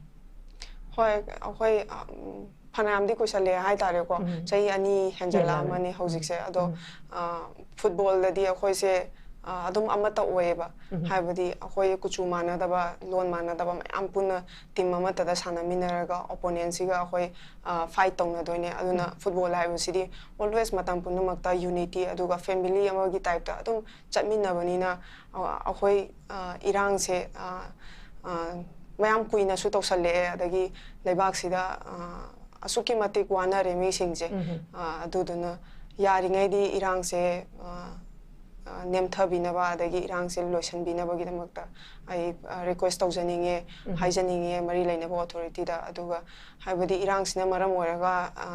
mamang sehi da habdi training tawgadaba training tawba phangdaba player asuki matik laikre hoi senior national mapalam da tawgadaba trial tawba yadadana postpone tawba adagi national chatpa matam da problem oiba sumba mayam lei aduna yaringai di irang se nemtha biraga hana tangdu leitana nungsinana leiminaba Manipur ma do oiraknaba gi damakta ai request tawjani okay ASHALATA muko haidi hojik angang mayam adum habidi sanaba haidi sanaba da thwai yaujaba sing as especially football as a footballer moina akoi gi ASHALATA da gi khangjaning basa haidi diet ki mandang je pangsan sanaraga su khoi diet je phajana chadraga di masigi su akai ba sokpa leiramgani habagi adum lei ASHALATA sigi mandang ji kamai tawi diet sigi mandang ji ꯍꯣꯏ ꯑꯩꯈꯣꯏꯁꯨ ꯗꯥꯏꯠꯁꯦ ꯁꯥꯟꯅ ꯍꯧꯔꯛꯄꯗꯗꯤ ꯀꯩꯅꯣ ꯍꯥꯏꯕꯁꯦ ꯀꯩꯝ ꯈꯪꯖꯔꯝꯗꯦ ꯃꯇꯝꯗꯨꯗ ꯑꯩꯈꯣꯏ ꯁꯦꯡꯅ ꯍꯥꯏꯔꯒꯗꯤ ꯃꯅꯤꯄꯨꯔꯗ ꯁꯥꯟꯅꯔꯤꯕ ꯄ꯭ꯂꯦꯌꯔ ꯈꯨꯗꯤꯡꯃꯛ ꯗꯥꯏꯠꯁꯦ ꯐꯖꯅ ꯐꯣꯂꯣ ꯇꯧꯗꯦ ꯃꯇꯝꯗꯨꯗ ꯍꯥꯏꯕꯗꯤ ꯑꯩꯈꯣꯏꯒꯤ ꯃꯇꯝꯗꯨꯗ ꯅ꯭ꯌꯨꯇ꯭ꯔꯤꯁꯟ ꯂꯩꯔꯛꯇꯕ ꯍꯥꯏꯕꯗꯤ ꯀꯌꯥꯝ ꯄ꯭ꯔꯣꯇꯤꯟ ꯀꯌꯥꯝ ꯆꯥꯅꯤ ꯀꯥꯔꯕꯣꯍꯥꯏꯗ꯭ꯔꯦꯠ ꯀꯌꯥꯝ ꯏꯟꯇꯦꯛ ꯇꯧꯅꯤ ꯑꯗꯒꯤ ꯃꯜꯇꯤꯚꯤꯇꯥꯃꯤꯟꯒꯤ ꯗꯔꯀꯥꯔ ꯑꯣꯏꯕ꯭ꯔꯥ ꯀꯩ ꯗꯔꯀꯥꯔ ꯑꯣꯏ ꯍꯥꯏꯕꯅꯆꯤꯡꯕ ꯀꯩꯝꯇꯕꯨ ꯑꯩꯈꯣꯏꯗ ꯈꯪꯗꯕꯅꯤꯅ ꯑꯩꯈꯣꯏꯁꯨ ꯑꯗꯨꯝ ꯌꯨꯝꯗ ꯐꯪꯉꯤꯕ ꯈꯔꯗꯣ ꯑꯗꯨꯝ ꯆꯥꯔꯒ ꯑꯗꯨꯝ ꯁꯥꯟꯅꯔꯛꯑꯦ ꯑꯗꯣ ꯏꯟꯗꯤꯌꯥ ꯁꯥꯟꯅꯔꯕ ꯃꯇꯨꯡꯗ ꯍꯥꯏꯕ ꯇꯥꯔꯦ ꯑꯩꯈꯣꯏꯒꯤ ꯅ꯭ꯌꯨꯇ꯭ꯔꯤꯁꯟ ꯂꯥꯛꯑꯕ ꯃꯇꯨꯡꯗ ꯐꯤꯖꯣ ꯂꯩꯔꯝꯕ ꯃꯌꯥꯝꯁꯤꯡꯗꯨꯅ ꯁꯤꯗꯤ ꯁꯨꯃꯥꯏꯅ ꯆꯥꯒꯗꯕꯅꯤ ꯁꯤ ꯆꯥꯒꯗꯕꯅꯤ ꯇꯁꯦꯡꯅ ꯑꯩꯒꯤ ꯕꯣꯗꯤ ꯋꯦꯠ ꯍꯥꯏꯠꯀꯤ ꯃꯇꯨꯡ ꯏꯟꯅꯁꯨ ꯆꯥꯕ ꯊꯛꯄꯒꯤ ꯀꯩꯁꯤꯁꯨ ꯁꯦꯝꯗꯣꯛꯇꯣꯏꯅꯦꯕ ꯑꯗꯒꯤ ꯑꯗꯨꯒꯤ ꯃꯊꯛꯇ ꯑꯃꯨꯛ ꯑꯩꯈꯣꯏꯒꯤ ꯀꯝꯄꯤꯇꯤꯁꯟ ꯅꯛꯁꯜꯂꯒꯅ ꯀꯌꯥꯝ ꯄ꯭ꯔꯣꯇꯤꯟꯁꯦ ꯀꯌꯥꯝ ꯏꯟꯇꯦꯛ ꯇꯧꯒꯅꯤ ꯀꯥꯔꯕꯣꯍꯥꯏꯗ꯭ꯔꯦꯠ ꯀꯌꯥꯝ ꯏꯟꯇꯦꯛ ꯇꯧꯒꯅꯤ ꯍꯥꯏꯕꯅꯆꯤꯡꯕ ꯑꯗꯒꯤ ꯑꯣꯐ ꯁꯤꯖꯟ ꯃꯇꯝꯗꯅ ꯀꯌꯥꯝ ꯑꯩꯈꯣꯏꯁꯦ ꯀꯌꯥꯝ ꯆꯥꯒꯅꯤ ꯀꯌꯥꯝ ꯌꯨꯁ ꯇꯧꯒꯅꯤ ꯍꯥꯏꯕꯅꯆꯤꯡꯕ ꯁꯨꯝꯕꯁꯦ ꯃꯌꯥꯝ ꯂꯩ ꯑꯗꯨꯅ ꯑꯉꯥꯡ ꯑꯣꯏꯔꯤꯉꯩꯗꯒꯤ ꯇꯁꯦꯡꯅ ꯃꯃꯥ ꯃꯄꯥꯁꯤꯡꯅ ꯃꯆꯥꯁꯤꯡꯕꯨ ꯑꯐꯕ ꯑꯗꯒꯤ ꯃꯁꯥ ꯃꯎ ꯐꯕ ꯄ꯭ꯂꯦꯌꯔ ꯑꯃ ꯑꯣꯏꯍꯟꯒꯦ ꯅꯠꯇ꯭ꯔꯒ ꯑꯐꯥꯎꯕ ꯄ꯭ꯂꯦꯌꯔ ꯑꯃ ꯑꯣꯏꯍꯟꯒꯦ ꯅꯠꯇ꯭ꯔꯒ ꯂꯣꯡ ꯇꯥꯔꯝ ꯁꯥꯟꯅꯅꯕꯒꯤꯗꯃꯛꯇ ꯄ꯭ꯂꯥꯟ ꯇꯧꯒꯦ ꯍꯥꯏꯔꯒꯗꯤ ꯑꯉꯥꯡ ꯑꯣꯏꯔꯤꯉꯩꯗꯒꯤ ꯃꯣꯏꯒꯤ ꯅ꯭ꯌꯨꯇ꯭ꯔꯤꯁꯟ ꯑꯃ ꯐꯖꯅ ꯏꯔꯦꯟꯖꯅ ꯁꯦꯝꯕꯤꯔꯒ ꯁꯥꯟꯅꯍꯟꯕꯤꯕꯁꯦ ꯌꯥꯝꯅ ꯗꯔꯀꯥꯔ ꯑꯣꯏꯌꯦꯅ ꯈꯜꯂꯦ ꯍꯥꯏꯕꯗꯤ ꯀꯩꯒꯤꯅꯣ ꯍꯥꯏꯕꯗ ꯑꯩꯈꯣꯏꯅ ꯃꯄꯥꯟ ꯂꯝꯗ ꯏꯟꯗꯤꯌꯥꯒꯤ ꯃꯄꯥꯟꯗ ꯁꯥꯟꯅꯕ ꯆꯠꯄ ꯃꯇꯝꯗ ꯐꯣꯔꯦꯟꯅꯔ ꯃꯌꯥꯝꯒ ꯐꯥꯏꯠ ꯇꯧꯔꯛꯄ ꯃꯇꯝꯗ ꯑꯩꯈꯣꯏꯒꯤ ꯕꯣꯗꯤ ꯁ꯭ꯇꯔꯦꯡꯁꯦ ꯌꯥꯝꯅ ꯋꯥꯠꯄ ꯍꯥꯏꯇꯥꯔꯦ ꯃꯣꯏꯒꯤ ꯕꯣꯗꯤ ꯌꯦꯡꯉꯒ ꯑꯩꯈꯣꯏꯒꯤ ꯕꯣꯗꯤ ꯁ꯭ꯇ꯭ꯔꯛꯆꯔ ꯌꯦꯡꯉꯒꯗꯤ ꯌꯥꯝ ꯈꯦꯠꯅꯕꯗꯣ ꯃꯣꯏꯅ ꯌꯥꯝ ꯋꯥꯡꯉꯒ ꯃꯁꯥ ꯌꯥꯝꯅ ꯐꯤꯠ ꯑꯣꯏꯕ ꯑꯗꯨꯒ ꯑꯩꯈꯣꯏꯅ ꯑꯃꯨꯛ ꯃꯅꯤꯄꯨꯔ ꯃꯆꯥꯁꯤꯡꯁꯤꯅ ꯑꯃꯨꯛ ꯀꯩ ꯍꯥꯏꯅꯤ ꯈꯔ ꯑꯗꯨꯝ ꯄꯤꯛꯄ ꯑꯗꯒꯤ ꯇꯁꯦꯡꯅ ꯍꯥꯏꯔꯒꯗꯤ ꯁꯨꯝꯕꯁꯤꯗꯁꯨ ꯌꯥꯝꯅ ꯃꯤꯅ ꯑꯦꯗꯚꯥꯟꯇꯦꯖ ꯂꯧꯋꯦꯕ ꯑꯗꯨꯅ ꯌꯥꯔꯤꯉꯩꯗꯤ ꯃꯃꯥ ꯃꯄꯥ ꯑꯣꯏꯕꯁꯤꯡꯁꯤꯅꯁꯨ ꯃꯆꯥꯁꯤꯡꯕꯨ ꯗꯥꯏꯠ ꯁꯦ ꯐꯖꯅ ꯐꯣꯀꯁ ꯇꯧꯕꯤꯅꯕꯒꯤꯗꯃꯛꯇ ꯍꯥꯏꯖꯅꯤꯡꯉꯤ ꯍꯣꯏ ꯑꯗꯨꯃ ꯂꯩꯔꯦ ꯃꯗꯨꯅ ꯄꯦꯔꯦꯟꯁꯅ ꯑꯦꯛꯁꯦꯞ ꯇꯧꯔꯕ ꯑꯉꯥꯡꯁꯤꯡꯒꯤ ꯑꯣꯏꯗꯣꯏꯅꯦꯕ ꯄꯦꯔꯦꯟꯁꯅ ꯑꯦꯛꯁꯦꯞ ꯇꯧꯗꯅ ꯍꯨꯔꯥꯟ ꯆꯠꯂꯒ ꯁꯥꯟꯅꯕ ꯑꯉꯥꯡꯁꯦ ꯑꯩꯈꯣꯏ ꯍꯧꯖꯤꯛꯁꯨ ꯑꯗꯨꯝ ꯎꯖꯩ ꯊꯦꯡꯅꯖꯩ ꯃꯁꯤꯗ ꯃꯈꯣꯏ ꯆꯥꯅꯤꯡꯉꯥꯏꯁꯨ ꯋꯥꯔꯤꯅꯤ ꯁꯦꯟ ꯊꯣꯛꯇꯕꯅꯤꯅ ꯌꯨꯝꯗ ꯐꯪꯕ ꯅꯣꯡꯃꯒꯤ ꯆꯥꯛ ꯍꯦꯟꯖꯥꯡꯁꯤ ꯈꯛꯇꯅ ꯁꯤꯗ ꯍꯦꯟꯅ ꯃꯈꯣꯏꯁꯦ ꯆꯥꯗꯦꯕ ꯑꯗꯨꯕꯨ ꯇꯉꯥꯏ ꯐꯗꯅ ꯍꯥꯏꯕꯗꯤ ꯑꯩꯈꯣꯏꯒꯤ ꯑꯁꯥꯂꯇꯥꯅ ꯍꯥꯏꯗꯤ ꯃꯈꯣꯏꯗ ꯊꯝꯕ ꯌꯥꯕ ꯍꯥꯏꯕꯗꯤ ꯉꯁꯥꯏꯒꯤ ꯍꯥꯏꯔꯤꯕ ꯃꯌꯥꯝꯗꯨ ꯃꯈꯣꯏꯅ ꯃꯦꯟꯇꯦꯟ ꯇꯧꯕ ꯉꯝꯗ꯭ꯔꯁꯨ ꯃꯃꯥ ꯃꯄꯥꯅ ꯍꯥꯏꯗꯤ ꯍꯨꯔꯥꯜꯂꯒ ꯁꯥꯟꯅꯔꯤꯕ ꯑꯉꯥꯡꯁꯤꯡꯁꯤꯗ ꯇꯉꯥꯏ ꯐꯗꯅ ꯃꯈꯣꯏꯅ ꯑꯐꯪꯕꯗ ꯇꯉꯥꯏ ꯐꯗꯅ ꯆꯥꯒꯗꯕ ꯄꯣꯠꯂꯝ ꯈꯔꯗꯤ ꯑꯁꯥꯂꯇꯥ ꯁꯨꯡꯁꯣꯏ ꯁꯣꯏꯗꯅ ꯃꯁꯤ ꯍꯥꯏꯕꯗꯤ ꯑꯩꯈꯣꯏ ꯑꯗꯨꯝ ꯈꯪꯉꯦ ꯀꯥꯔꯕꯣꯍꯥꯏꯗ꯭ꯔꯦꯠꯁꯤꯅ ꯑꯩꯈꯣꯏꯗ ꯏꯅꯔꯖꯤ ꯄꯤ ꯍꯥꯏꯁꯤ ꯈꯪꯉꯤ ꯄ꯭ꯔꯣꯇꯤꯟ ꯍꯥꯏꯁꯤꯅ ꯕꯣꯗꯤ ꯕꯤꯜꯗꯤꯡ ꯐꯨꯗꯅꯦ ꯍꯥꯏꯕꯁꯤ ꯑꯩꯈꯣꯏ ꯈꯪꯉꯤ ꯁꯨꯃꯥꯏꯅ ꯇꯧꯗꯅ ꯑꯉꯥꯡꯁꯤꯡꯁꯤꯗ ꯇꯉꯥꯏ ꯐꯗꯅ ꯉꯁꯥꯏ ꯄꯦꯔꯦꯟꯁꯀꯤ ꯁꯄꯣꯔꯠ ꯐꯪꯗ꯭ꯔꯕ ꯑꯉꯥꯡꯁꯤꯡꯁꯤꯅ ꯑꯁꯥꯂꯇꯥꯅꯒꯤ ꯑꯩꯈꯣꯏꯒꯤ ꯁ꯭ꯇꯦꯠꯃꯦꯟꯁꯤꯗ ꯃꯈꯣꯏꯅ ꯐꯨꯗ ꯄꯥꯠ ꯑꯣꯏꯔꯒ ꯁꯤꯗꯒꯤ ꯇꯝꯖꯍꯧꯔꯒ ꯃꯈꯣꯏꯅ ꯍꯥꯏꯗꯤ ꯆꯥꯕ ꯌꯥꯕ ꯆꯤꯟꯖꯥꯛꯁꯤꯡꯁꯦ ꯑꯗꯨꯁꯨ ꯑꯃꯨꯛꯇꯪ ꯊꯝꯕꯤꯔꯝꯃꯣ ꯑꯁꯥꯂꯇꯥ ꯍꯣꯏ ꯑꯗꯣ ꯑꯩꯈꯣꯏ ꯃꯅꯤꯄꯨꯔꯗ ꯈ꯭ꯋꯥꯏꯗꯒꯤ ꯑꯩꯈꯣꯏꯒꯤ ꯐꯕ ꯍꯥꯏꯔꯒꯗꯤ ꯑꯩꯈꯣꯏ ꯃꯅꯤꯄꯨꯔꯗ ꯐꯪꯉꯤꯕ ꯔꯥꯏꯁꯁꯦ ꯆꯦꯡꯁꯦ ꯑꯁꯨꯛꯀꯤ ꯃꯇꯤꯛ ꯐꯩ ꯍꯥꯏꯇꯥꯔꯦ ꯑꯇꯣꯞꯄ ꯁ꯭ꯇꯦꯠꯇ ꯐꯪꯉꯤꯕ ꯁꯤꯗꯒꯤ ꯍꯦꯟꯅ ꯑꯩꯈꯣꯏꯒꯤ ꯃꯅꯤꯄꯨꯔꯒꯤ ꯔꯥꯏꯁꯅ ꯍꯦꯟꯅ ꯀꯥꯔꯕꯣꯍꯥꯏꯗ꯭ꯔꯦꯠꯀꯤ ꯆꯥꯡꯁꯦ ꯌꯥꯝ ꯋꯥꯡꯅ ꯌꯥꯎꯋꯦ ꯑꯗꯨꯒ ꯀꯩ ꯍꯥꯏꯅꯤ ꯀꯦꯃꯤꯀꯦꯜ ꯌꯥꯝꯅ ꯌꯥꯎꯗꯕ ꯖꯒꯥꯅꯦ ꯑꯩꯈꯣꯏ ꯃꯅꯤꯄꯨꯔꯁꯦ ꯄꯣꯠꯊꯣꯛ ꯈꯨꯗꯤꯡꯃꯛ ꯄꯨꯊꯣꯛꯄ ꯃꯇꯝꯗ ꯀꯦꯃꯤꯀꯦꯜꯁꯦ ꯃꯄꯥꯟ ꯂꯝꯗꯒꯤꯗꯤ ꯑꯩꯈꯣꯏꯅ ꯈ꯭ꯋꯥꯏꯗꯒꯤ ꯍꯦꯟꯅ ꯌꯨꯁ ꯇꯧꯗꯕ꯭ꯔꯥꯅ ꯑꯩꯅꯁꯨ ꯈꯟꯖꯩ ꯑꯗꯨꯅ ꯆꯥꯛꯇꯤ ꯑꯗꯨꯝ ꯑꯩꯈꯣꯏ ꯑꯗꯨꯝ ꯆꯥꯕꯤ ꯑꯗꯨ ꯌꯨꯝꯗꯁꯨ ꯑꯗꯨꯝ ꯆꯥꯛꯁꯤꯗꯤ ꯅꯨꯃꯤꯠ ꯈꯨꯗꯤꯡꯒꯤ ꯊꯣꯡꯗꯕ ꯅꯨꯃꯤꯠ ꯑꯅ ꯌꯥꯎꯔꯝꯕ ꯑꯗꯨꯝ ꯊꯣꯡꯉꯒ ꯆꯥꯅꯕ ꯉꯥꯛꯇꯅꯦ ꯑꯗꯨꯅ ꯆꯥꯛꯁꯦ ꯀꯝꯄꯜꯁꯔꯤ ꯑꯗꯨꯒ ꯌꯥꯝꯅ ꯗꯥꯏꯠ ꯐꯣꯂꯣ ꯇꯧꯕ ꯉꯝꯗ ꯇꯥꯔꯒꯗꯤ ꯇꯁꯦꯡꯅ ꯌꯨꯝꯗ ꯊꯣꯡꯉꯤꯕ ꯃꯅꯥ ꯃꯁꯤꯡ ꯑꯗꯨꯒ ꯍꯋꯥꯏ ꯊꯣꯡꯕꯁꯤꯗꯤ ꯀꯝꯄꯜꯁꯔꯤ ꯗꯥꯜꯁꯤꯗꯤ ꯑꯌꯥꯝꯕꯅ ꯆꯥꯕꯤꯅꯕ ꯑꯩ ꯊꯝꯖꯅꯤꯡꯉꯦ ꯍꯥꯏꯕꯗꯤ ꯑꯩꯈꯣꯏꯅ ꯄ꯭ꯔꯣꯇꯤꯟ ꯑꯃ ꯊꯛꯄ ꯉꯝꯗꯕ ꯅꯠꯇ꯭ꯔꯒ ꯑꯩꯈꯣꯏ ꯃꯤꯠ ꯆꯥꯕ ꯂꯩꯕ ꯉꯝꯗꯕꯅꯤꯅ ꯆꯥꯕ ꯉꯝꯗꯕꯅꯤꯅ ꯍꯋꯥꯏꯁꯦ ꯈꯔ ꯑꯗꯨꯝ ꯐꯖꯅ ꯌꯨꯁ ꯇꯧꯍꯟꯅꯤꯡꯉꯦ ꯑꯗꯨꯒ ꯁꯂꯥꯗꯀꯨꯝꯕ ꯑꯩꯈꯣꯏ ꯁꯤꯡꯖꯨꯁꯦ ꯁꯤꯗ ꯑꯩꯈꯣꯏꯅ ꯃꯣꯔꯣꯛ ꯁꯥꯍꯟꯗꯕꯤꯗ ꯉꯥꯔꯤ ꯌꯥꯝꯅ ꯌꯥꯎꯗꯕꯤ ꯃꯣꯔꯣꯛ ꯌꯥꯝꯅ ꯁꯥꯍꯟꯗꯕꯤꯗ ꯐꯖꯅ ꯃꯅꯥ ꯃꯁꯤꯡ ꯃꯌꯥꯝꯈꯩꯁꯦ ꯑꯩꯈꯣꯏ ꯁꯨꯝ ꯇꯁꯦꯡꯅ ꯍꯥꯏꯔꯒꯗꯤ ꯈꯨꯡꯒꯪ ꯃꯆꯥ ꯑꯣꯏꯔꯗꯤ ꯑꯩꯈꯣꯏꯗꯤ ꯑꯩꯅ ꯁꯥꯟꯅꯕ ꯍꯧꯔꯛꯄꯗ ꯑꯩꯈꯣꯏ ꯂꯩꯀꯥꯏꯗ ꯌꯨꯝ ꯑꯃꯗꯒꯤ ꯑꯃꯨꯛ ꯁꯤꯡꯖꯨꯒꯤ ꯃꯌꯥꯟ ꯈꯔ ꯂꯧ ꯑꯃꯗꯒꯤ ꯑꯃꯨꯛ ꯑꯗꯨꯃꯥꯏꯅ ꯁꯨꯔꯒ ꯌꯥꯝ ꯑꯁꯨꯃꯥꯏꯅ ꯆꯥꯔꯛꯄ ꯑꯗꯨꯝ ꯌꯥꯎꯔꯛꯑꯦ ꯑꯗꯨꯅ ꯌꯥꯔꯤꯉꯩꯗꯤ ꯁꯤꯡꯖꯨꯁꯦ ꯈ꯭ꯋꯥꯏꯗꯒꯤ ꯐꯩ ꯍꯥꯏꯕꯗꯤ ꯃꯁꯤꯗ ꯂꯣꯏꯅꯃꯛ ꯚꯦꯖꯤꯁ ꯈꯨꯗꯤꯡꯃꯛ ꯂꯣꯏꯅꯃꯛ ꯌꯥꯎꯔꯕꯅꯤꯅ ꯑꯁꯤꯗꯒꯤꯁꯨ ꯑꯩꯈꯣꯏꯅ ꯀꯥꯟꯅꯕ ꯃꯌꯥꯝ ꯐꯪꯉꯦ ꯑꯗꯨꯅ ꯁꯤ ꯁꯤꯝꯄꯜ ꯑꯣꯏꯕ ꯑꯩꯈꯣꯏ ꯌꯨꯝꯗ ꯑꯗꯨꯝ ꯐꯪꯕ ꯍꯣꯏ ꯉꯝꯕ ꯆꯤꯟꯖꯥꯛꯅꯦ ꯍꯥꯏꯇꯥꯔꯦ ꯁꯤ ꯑꯗꯨꯝ ꯆꯥꯕꯤꯕ ꯀꯩꯁꯨꯝ ꯀꯥꯏꯗꯦ ꯑꯗꯨꯒ ꯃꯁꯥꯂꯥ ꯆꯥꯗꯅꯕ ꯈ꯭ꯋꯥꯏꯗꯒꯤ ꯍꯣꯠꯅꯕꯤꯒꯗꯕꯅꯦ ꯑꯗꯨꯒ ꯑꯣꯏꯂꯤ ꯑꯣꯏꯕ ꯄꯣꯠꯁꯦ ꯆꯥꯗꯅꯕꯒꯤꯗꯃꯛꯇ ꯍꯣꯠꯅꯕꯤꯌꯣꯅ ꯍꯥꯏꯖꯅꯤꯡꯉꯤ Okay. Ashalata ishaigadi tabra kamai tawi. ꯍꯣꯏ ꯏꯁꯩꯁꯦ ꯑꯗꯨꯝ ꯇꯥꯏ ꯑꯗꯣ ꯑꯩꯁꯦ ꯏꯁꯩꯁꯦ ꯌꯥꯝ ꯇꯥꯒꯟꯗꯕꯩ ꯑꯩꯅ ꯃꯔꯛ ꯃꯔꯛꯇ ꯏꯁꯩ ꯊꯥꯕꯗ ꯑꯩ ꯁꯥꯟꯅꯃꯤꯟꯅꯕ ꯃꯤꯈꯩꯁꯦ ꯁꯨꯝ ꯁꯔꯄ꯭ꯔꯥꯏꯖ ꯑꯣꯏꯌꯦ ꯍꯣꯏ ꯑꯗꯨꯃꯥꯏꯅ ꯏꯁꯩ ꯍꯥꯏꯗꯤ ꯃꯌꯥꯝꯅ ꯑꯗꯨꯝ ꯍꯥꯏꯅꯔꯤꯅꯦ ꯋꯥꯔꯁꯨ ꯏꯁꯩ ꯅꯨꯡꯉꯥꯏꯔꯁꯨ ꯏꯁꯩ ꯀꯞꯄꯁꯨ ꯏꯁꯩ ꯍꯥꯏꯗꯅꯀꯣ ꯁꯤ ꯍꯥꯏꯗꯤ ꯏꯁꯩ ꯇꯥꯅꯤꯡꯗ꯭ꯔꯤꯁꯦ ꯀꯩꯒꯤꯅꯣ ꯁꯂꯥꯇꯥ ꯏꯁꯩꯁꯦ ꯑꯩ ꯇꯥꯅꯤꯡꯗꯕꯗꯤ ꯅꯠꯇꯦꯕꯀꯣ ꯑꯗꯣ ꯑꯩꯁꯦ ꯃ꯭ꯌꯨꯖꯤꯛꯁꯦ ꯌꯥꯝ ꯄꯥꯝꯖꯩ ꯑꯗꯣ ꯃꯥꯒꯤ ꯀꯩ ꯍꯥꯏꯅꯤ ꯏꯁꯩꯁꯤꯗ ꯃꯤꯅꯤꯡꯁꯦ ꯀꯩꯅꯣ ꯍꯥꯏꯕꯁꯦ ꯑꯩ ꯈꯟꯖꯟꯕ ꯉꯝꯗꯕ ꯍꯥꯏꯒꯗ꯭ꯔꯥ ꯀꯩ ꯍꯥꯏꯅꯣ ꯑꯗꯨ ꯑꯣꯏ ꯑꯗꯨꯒ ꯃ꯭ꯌꯨꯖꯤꯛꯁꯦ ꯌꯥꯝꯅ ꯃꯦꯂꯣꯗꯤ ꯑꯣꯏꯕ ꯃ꯭ꯌꯨꯖꯤꯛꯁꯦ ꯑꯩ ꯇꯥꯕꯗ ꯁꯨꯝ ꯅꯨꯡꯉꯥꯏꯖꯩꯕ ꯑꯗꯨꯅ ꯁꯦꯠ ꯁꯣꯡꯗ ꯌꯥꯎꯔꯤꯕ ꯌꯥꯝꯅ ꯑꯇꯞꯄ ꯃ꯭ꯌꯨꯖꯤꯛꯁꯤꯡꯁꯦ ꯑꯁꯤꯗꯤ ꯑꯗꯨꯝ ꯑꯩ ꯇꯥꯁꯟꯕ ꯂꯧꯁꯟꯕ ꯉꯝꯃꯦ ꯑꯗꯨꯒ ꯏꯁꯩ ꯇꯥꯔꯒ ꯃꯥꯒꯤ ꯃꯤꯅꯤꯡꯁꯦ ꯑꯩꯉꯣꯟꯗ ꯀꯩ ꯍꯥꯏꯅꯤ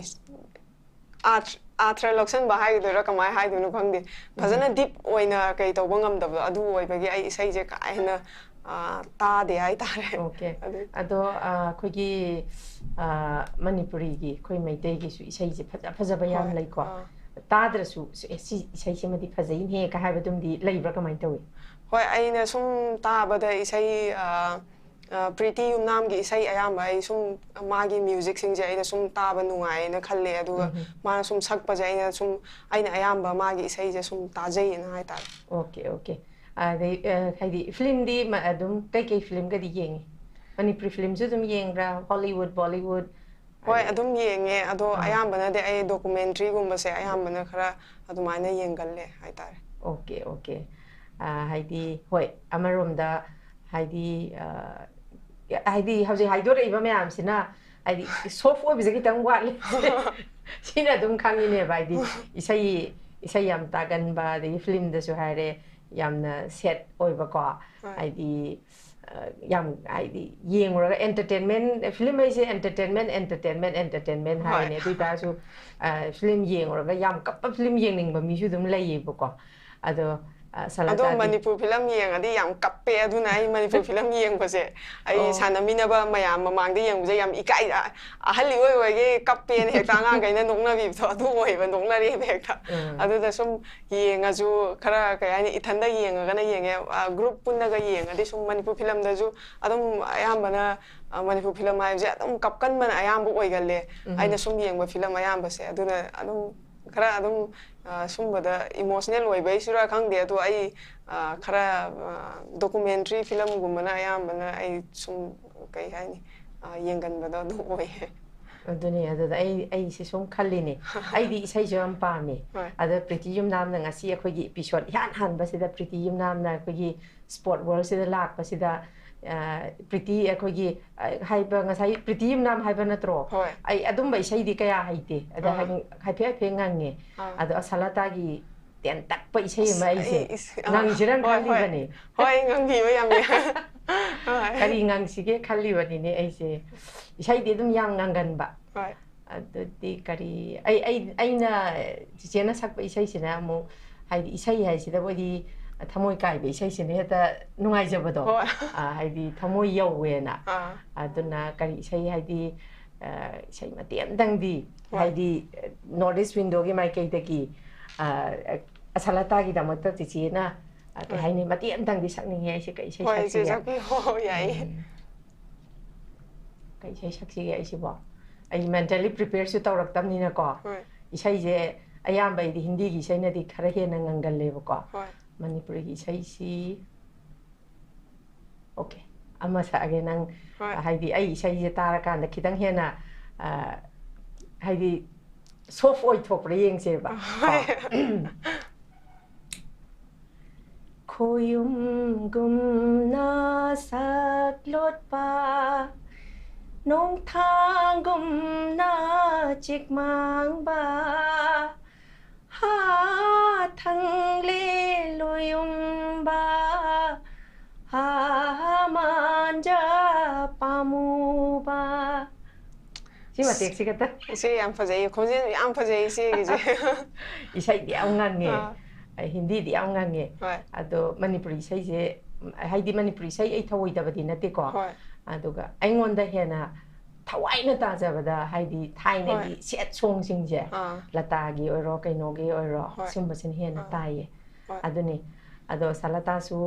ꯍꯥꯏꯗꯤ ꯁꯥꯂꯇꯥꯅ ꯇꯧꯔꯨꯕ ꯊꯕꯛ ꯊꯧꯔꯝ ꯈꯨꯗꯤꯡꯃꯛꯇ ꯃꯥꯏ ꯄꯥꯛꯄ ꯑꯣꯏꯁꯅꯨ ꯏꯟꯖꯔꯤ ꯂꯩꯕꯁꯨ ꯊꯨꯅ ꯐꯕ ꯑꯣꯏꯔꯁꯅꯨ ꯑꯗꯨꯒ ꯍꯥꯏꯕꯗꯤ ꯄꯨꯟꯁꯤ ꯍꯥꯏꯕꯁꯦ ꯏꯇꯣꯝꯗ ꯍꯤꯡꯕꯗꯤ ꯅꯨꯡꯉꯥꯏꯇꯕꯅꯦ ꯁꯥꯂꯇꯥ ꯀꯣ ꯑꯦꯁ ꯍꯥꯏꯕꯗꯤ ꯆꯍꯤ ꯆꯨꯞꯄ ꯄꯨꯟꯁꯤ ꯆꯨꯞꯄ ꯑꯗꯨꯝ ꯍꯧꯖꯤꯛ ꯁꯥꯂꯇꯥꯅ ꯀꯜꯂꯤꯕ ꯑꯗꯒꯤ ꯁꯥꯟꯅꯕ ꯉꯝꯃꯤꯕ ꯁꯨꯃꯥꯏꯅ ꯑꯗꯨꯝ ꯁꯥꯟꯅꯕ ꯉꯝꯅꯤ ꯍꯥꯏꯕꯗꯤ ꯂꯩꯇꯦ ꯃꯐꯝꯒꯤ ꯃꯇꯝꯒꯤ ꯃꯇꯨꯡ ꯏꯟꯅ ꯆꯍꯤꯒꯤ ꯃꯇꯨꯡ ꯏꯟꯅ ꯑꯩꯈꯣꯏꯒꯤ ꯁ꯭ꯇꯔꯦꯟꯁꯨ ꯑꯗꯨꯝ ꯍꯟꯊꯔꯛꯀꯗꯣꯏꯅꯤ ꯑꯗꯨꯗ ꯄꯨꯟꯁꯤꯒꯤ ꯄꯥꯔꯠꯅꯔꯁꯤꯁꯨ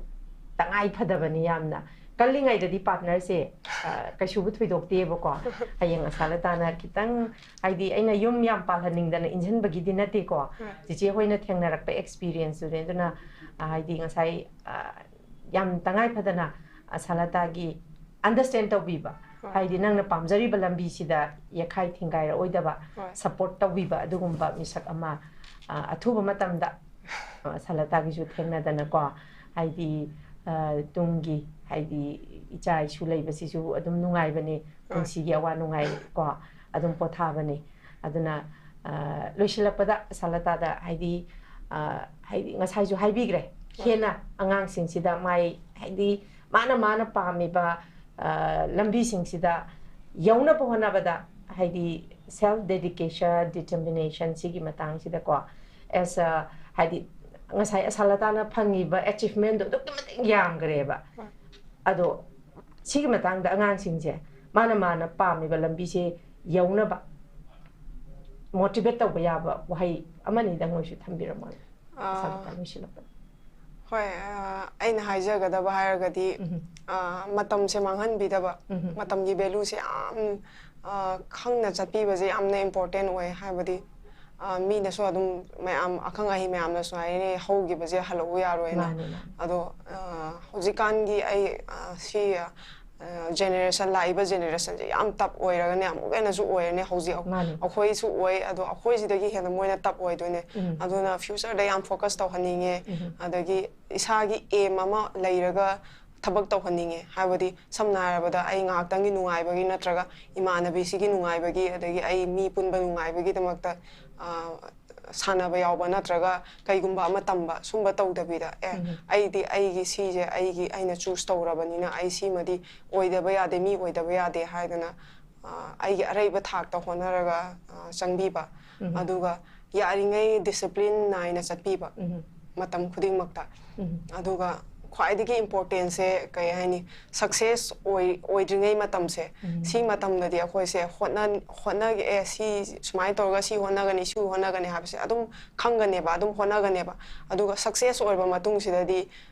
ꯇꯥꯡꯀꯛ ꯑꯃ ꯂꯥꯛꯀꯅꯦꯕꯀꯣ ꯑꯗꯨꯒꯤ ꯃꯇꯝꯁꯤꯗ ꯁꯛꯁꯦꯁꯁꯦ ꯃꯦꯅꯦꯖ ꯇꯧꯕꯁꯦ ꯑꯁꯨꯛꯀꯤ ꯃꯇꯤꯛ ꯋꯥꯏ ꯑꯩꯒꯤ ꯄꯨꯟꯁꯤꯒꯤ ꯑꯣꯏꯅ ꯍꯧꯔꯛꯄꯗꯗꯤ ꯑꯩ ꯍꯣꯠꯅꯕꯒꯤ ꯈꯛꯇꯅꯦ ꯈꯟꯗꯣꯏꯁꯦ ꯑꯗꯨꯒ ꯃꯤꯒꯤ ꯁꯛꯁꯦꯁ ꯍꯥꯏꯕꯁꯦ ꯂꯣꯏꯔꯕ ꯁꯤ ꯌꯧꯔꯕ ꯃꯇꯝꯁꯤꯗ ꯇꯥꯗꯅꯕ ꯍꯣꯠꯅꯕꯒꯤ ꯃꯦꯅꯦꯖ ꯇꯧꯕꯁꯤꯅ ꯑꯃꯨꯛꯀ ꯍꯦꯟꯅ ꯍꯥꯔꯗ ꯋꯥꯔꯛ ꯆꯪꯉꯦꯕ ꯑꯗꯨꯅ ꯑꯗꯨ ꯃꯦꯟꯇꯦꯟ ꯇꯧꯅꯕ ꯁꯛꯁꯦꯁ ꯑꯣꯏꯔꯕ ꯃꯇꯨꯡꯗꯁꯨ ꯃꯦꯟꯇꯦꯟ ꯇꯧꯅꯕ ꯍꯣꯠꯅꯕꯤꯌꯣꯅ ꯁꯤ ꯊꯝꯖꯅꯤꯡꯉꯤ ꯑꯣꯀꯦ ꯌꯥꯝ ꯅꯨꯡꯉꯥꯏꯖꯩ ꯁꯥꯂꯇꯥ ꯏꯁꯥꯒꯤ ꯑꯆꯤꯟꯕ ꯃꯇꯝ ꯈꯔ ꯈꯖꯤꯛꯇꯪ ꯀꯥꯏꯊꯣꯛꯄꯤꯗꯨꯅ ꯑꯩꯈꯣꯏ ꯇꯥꯡ ꯇꯔꯥꯒ ꯅꯤꯊꯣꯏꯗꯁꯨ ꯏꯝꯐꯥꯜ ꯊꯥꯗꯣꯛꯀꯅꯤ ꯍꯥꯏꯕꯒꯤ ꯑꯩꯈꯣꯏ ꯄꯥꯎ ꯇꯥꯖꯩ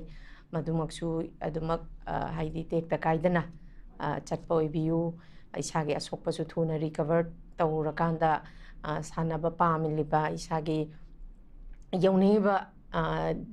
ꯗꯦꯁꯇꯤꯅꯦꯁꯟꯗꯨ ꯌꯧꯕꯁꯨ ꯑꯣꯏꯕꯤꯌꯨ ꯑꯊꯨꯕ ꯃꯇꯝꯗ ꯄꯨꯟꯁꯤꯒꯤ ꯄꯥꯔꯠꯅꯔꯁꯨ ꯐꯪꯕ ꯑꯣꯏꯕꯤꯌꯨ ꯑꯗꯒꯤ ꯍꯦꯟꯅ ꯃꯌꯥꯝꯒꯤ ꯔꯣꯜ ꯃꯣꯗꯦꯜ ꯑꯣꯏꯕ ꯉꯝꯕꯤꯌꯨ ꯍꯥꯏꯕ ꯋꯥꯔꯣꯜꯁꯦ ꯊꯝꯖꯕꯒ ꯂꯣꯏꯅꯅ ꯑꯩꯈꯣꯏꯒꯤ ꯅ꯭ꯌꯨ ꯇꯤꯚꯤꯁꯨ ꯌꯥꯝꯅ ꯆꯥꯎꯈꯠꯄ ꯑꯗꯨꯒꯨꯝꯕ ꯃꯤꯌꯥꯝꯅ ꯌꯥꯝꯅ ꯄꯥꯝꯅꯕ ꯑꯗꯨꯒ ꯇꯣꯉꯥꯟ ꯇꯣꯉꯥꯟꯕ ꯑꯩꯈꯣꯏꯒꯤ ꯁꯥꯟꯅꯔꯣꯏꯁꯤꯡ ꯍꯥꯏꯔꯤꯕ ꯑꯩꯈꯣꯏꯒꯤ ꯁ꯭ꯄꯣꯔꯠ ꯋꯥꯔꯜꯁꯤꯗ ꯀꯧꯔꯒ ꯃꯣꯏꯒꯤ ꯄꯨꯟꯁꯤ ꯋꯥꯔꯤ ꯑꯗꯨꯒ ꯃꯣꯇꯤꯚꯦꯠ ꯇꯧꯕ ꯌꯥꯕ ꯋꯥꯍꯩ ꯀꯌꯥ ꯑꯃ ꯃꯤꯌꯥꯝꯗ ꯊꯝꯖꯒꯦ ꯍꯥꯏꯕ ꯋꯥꯔꯣꯜꯁꯦ ꯊꯝꯖꯕꯒ ꯂꯣꯏꯅꯅ ꯉꯁꯤꯒꯤ ꯑꯣꯏꯅꯗꯤ ꯃꯤꯠꯌꯦꯡ ꯇꯥꯕꯤꯔꯤꯕ ꯈ꯭ꯋꯥꯏ ꯄꯨꯝꯅꯃꯛꯀꯤ ꯃꯐꯝꯗꯒꯤ ꯀꯥꯏꯅꯅꯕ ꯌꯥꯊꯪ ꯅꯤꯖꯔꯤ ꯄꯤꯅꯕꯤꯔꯁꯤ thank you Nail it Imphal Akampad Laklima Session 2025-26 ki oina admission hojire. Courses offered are MTech CSE in AI, MCA, MSc IT, MSc Bioinformatics, BCA, BSc Computer Science, Diploma in Computer Science and Engineering DCSE, Diploma in Electronics and Communication Engineering DECE, PGDCA, O-Level IT and CHMT. Courses singasigi apply to the last date na 20 May 2025 to oigani. Schedule Caste amadi Schedule Tribe students ki oina free course oijagani. Screen the pijariba QR code natraga link asida natraga 8132062261 da nashima contact tobiratuna kanaba shingasi lobiho.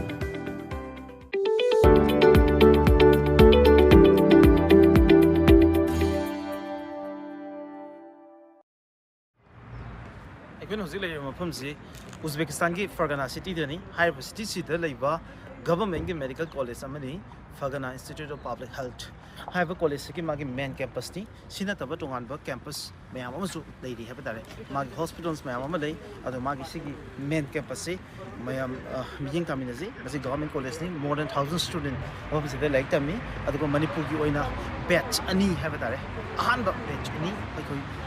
Fergana Institute of Public Health leire first year student amadi second year student mayam ro masi ki tongan tongan hostel singa leirega mahiru ke ama like tami manung sida kai features of the opportunity like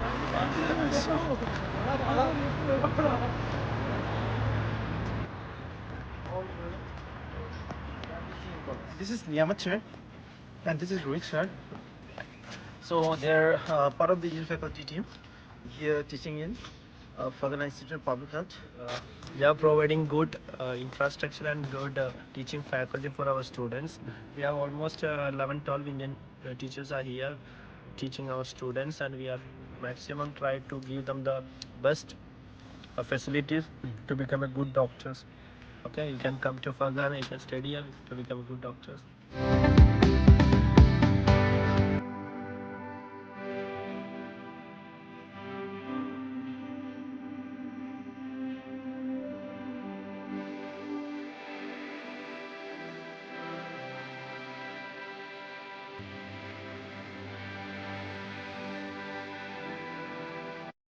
University ki amphitheater में आऊँ नहीं को my medical college की अदे अतुक पर मकान दा outside का नहीं वो hall में आऊँ से ले but the biggest auditorium जैसी इस कोई को से मी यहाँ में वही से चल लीजिए तो मकान जो यहाँ पर सही में आऊँ भी को से auditorium में मुझे तो normal program पर को नहीं तो सिकी college की कोई पर medical college की कोई पर Miro सिंगी program any related event में आऊँ से तो पापा कोई अभी भी तो बता नहीं बा hall नहीं है तो मुझे sitting arrangement देखिए मतलब कि नहीं वो कोई ना यहाँ फंसा बने यहाँ attractive कोई नहीं मागी सिदा डिजाइन के नाम से जो मागी तो हमारा significance तो ले बने यहाँ फंसा वो हम वो है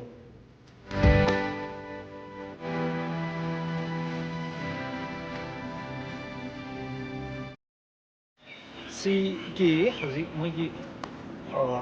classroom की block में को सोम की साइड से लेने सोम साइड से classroom block नहीं ले गनी सी classroom की block सिदा मुझे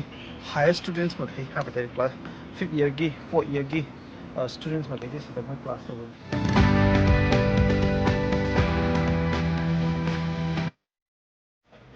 Madam, weather se nungai bna tro. Ha? Weather se. Samthi nungai weather se.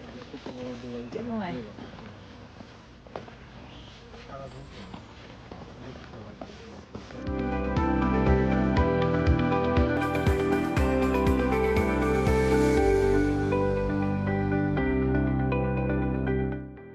Mama này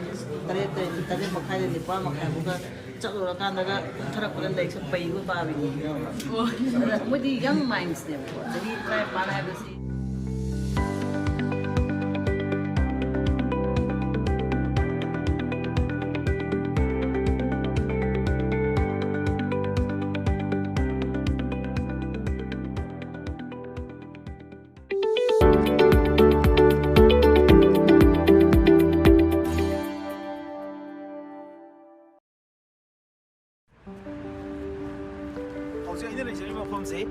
TV की मनुंग क्वाइट की फजब मफम खरा खंगत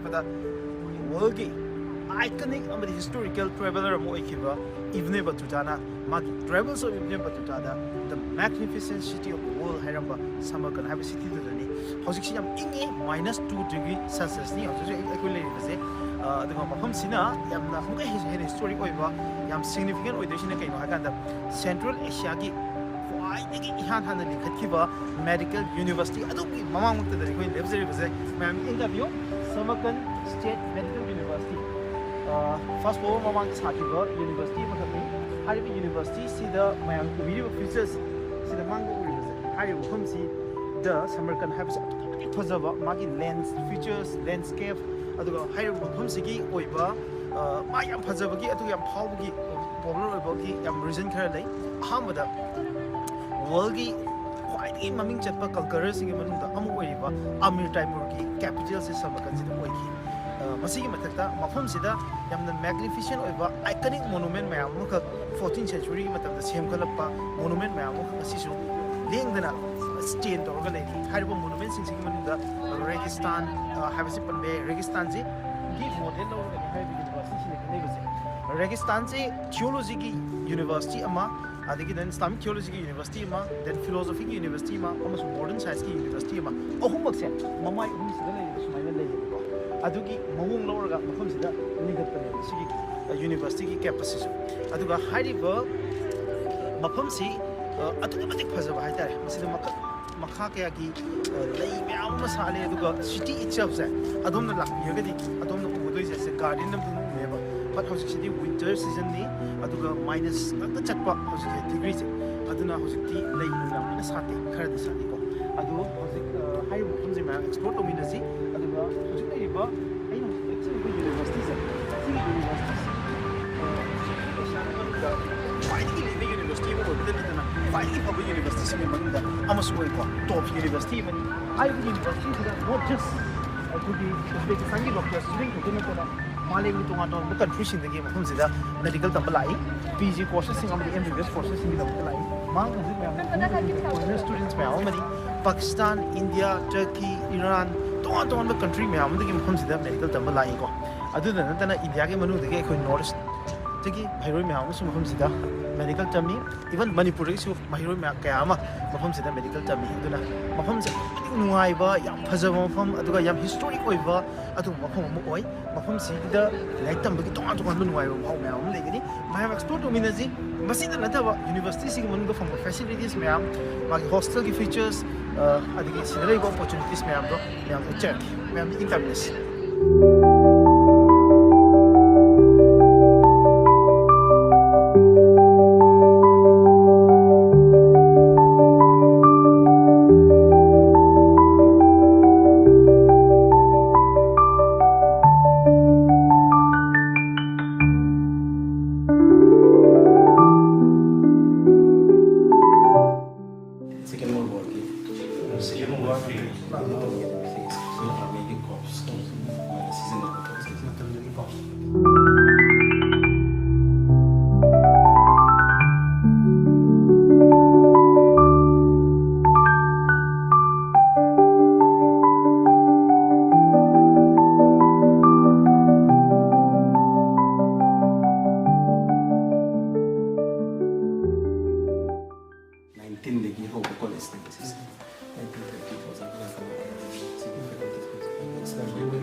degree certificate baccalaureate 1930 and 35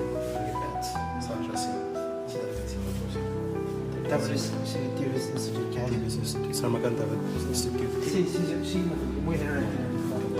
handwritten. Sengi lagi iram basi. Usa lagi.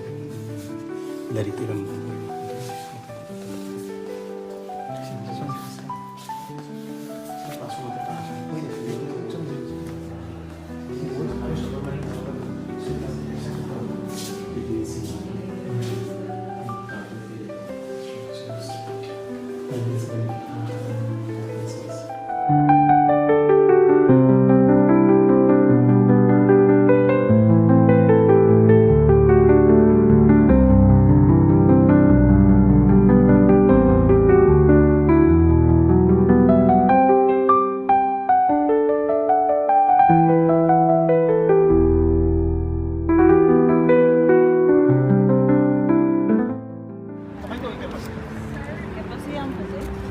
magi manungi infrastructure su yam pai Okay. ada magi syllabus se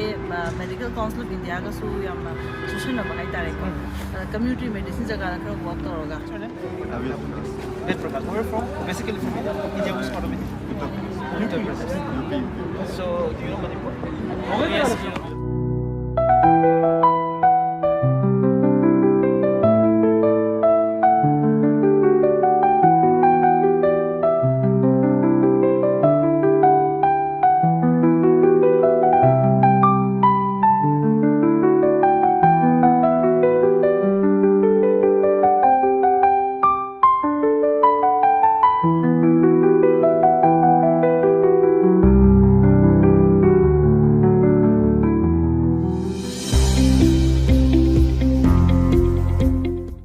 Welcome.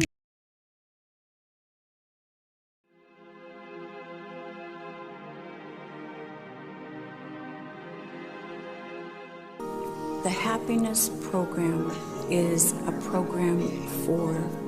success, peace, and strength.